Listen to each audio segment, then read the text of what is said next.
মোক কৈছিল বোলে মই বোলে ক্লাবৰ সভাপতি।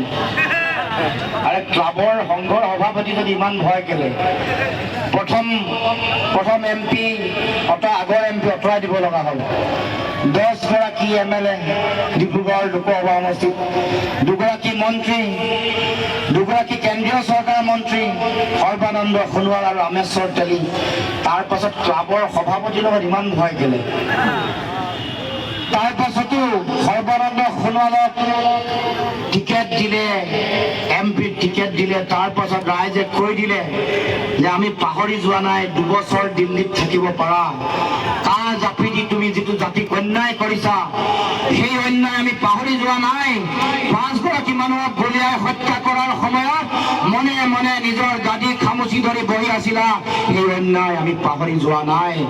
আমাৰ ৰাইজক ন্যায় দিম বুলি কৈ, সকলো জাতি জনগোষ্ঠীক ন্যায় দিম বুলি কৈ প্ৰতিটো জাতি জনগোষ্ঠীক অন্যায় কৰিছা, ভাগ ভাগ কৰি বিভাজনৰ ৰাজনীতি কৰিছা, মানুহৰ মাজত ঘৃণা আৰু সাম্প্ৰদায়িকতাৰ ৰাজনীতি কৰিছা।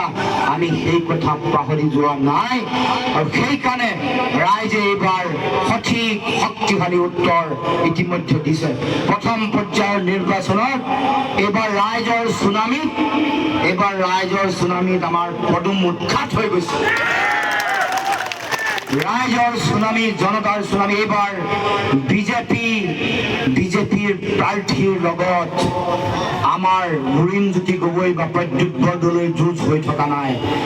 এইবাৰ বিজেপিৰ প্ৰাৰ্থীৰ লগত চৰকাৰী পক্ষৰ লগত এইবাৰ ৰাইজৰ যুঁজ হৈছে, ৰাইজৰ পোনপটীয়া ফাইট হৈছে। এতিয়া এইবাৰ ডাইৰেক্ট এইবাৰ আমাৰ সাধাৰণ মানুহৰ, জনগণৰ, ৰাইজৰ এইবাৰ যুঁজ হৈছে, ৰাইজৰ যুদ্ধ হৈছে। আৰু সেইকাৰণে এইবাৰ গণতন্ত্ৰত বুজি পাব যে ৰাইজে ৰজা, ৰাইজে ইচ্ছা কৰিলে যিকোনো কাম কৰিব পাৰে। গতিকে আহক ৰাইজ, আমি